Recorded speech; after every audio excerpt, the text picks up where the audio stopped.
Halo teman-teman, pernah nggak sih kalian kepikiran teknologi keren yang kita pakai sekarang itu asalnya dari mana? Banyak yang ngira semua dari barat, tapi sebenarnya ada cerita seru di baliknya. Jalur sutra itu bukan cuma soal jualan kain sutra atau rempah-rempah doang guys. Ini adalah gerbang perpindahan ilmu paling gokil dalam sejarah dunia. Waktu itu, China lagi di puncak kejayaan, sementara Barat bisa dibilang masih agak tertinggal jauh. Yuk kita bongkar gimana ceritanya teknologi China bisa sampai ke Eropa. Dulu, China itu udah jago banget soal administrasi. Rahasianya, mereka punya sistem tulisan yang rapih, jadi ilmu itu gampang diwarisin ke anak cucu. Terus, mereka nemuin kertas. Bayangin, sebelum ada kertas, orang ribet mau nyatet apa-apa. China udah bikin kertas jauh sebelum orang barat kepikiran. Bukan cuma kertas, mereka juga bikin tinta sama teknik cetak sederhana.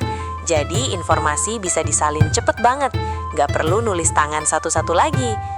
Sistem pertanian mereka juga udah canggih banget. Udah pakai irigasi, pupuk alami, sampai alat tani yang efisien. Makanya mereka bisa maju duluan karena pangannya aman. Nah, ini nih yang sering bikin heboh, bubuk mesiu. Awalnya di abad ke-9, China pakai ini buat kembang api sama pertahanan aja loh, belum buat perang yang aneh-aneh.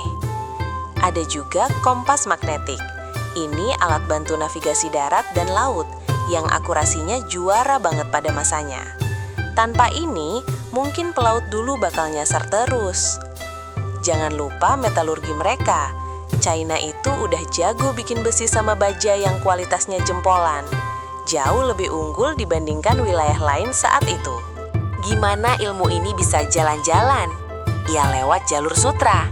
Pedagang yang lewat sini itu nggak cuma bawa barang, tapi juga bawa ide, teknologi, sampai kebiasaan baru. Menariknya, dunia Islam itu jadi perantara utamanya.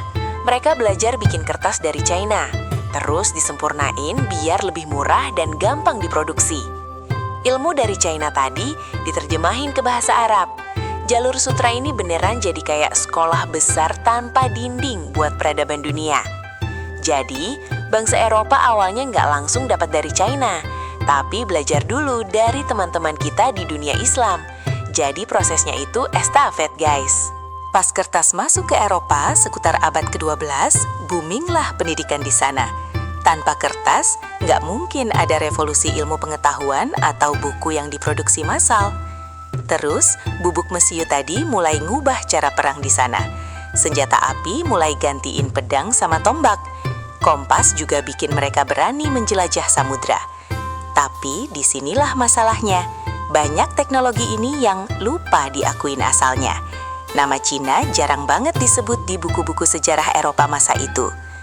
Mereka sering ngembangin ulang teknologi itu, terus diklaim sebagai inovasi asli mereka sendiri. Padahal fondasinya ya dari timur tadi. Terus, apakah ini pencurian? Sebenarnya sejarah itu nggak hitam putih. Ini lebih ke penyerapan bertahap. Tapi sayangnya kontribusi China sering diabaikan. Apalagi pas China mulai nutup diri dan posisinya melemah, dunia barat yang jadi kuat mulai nulis sejarah versi mereka sendiri.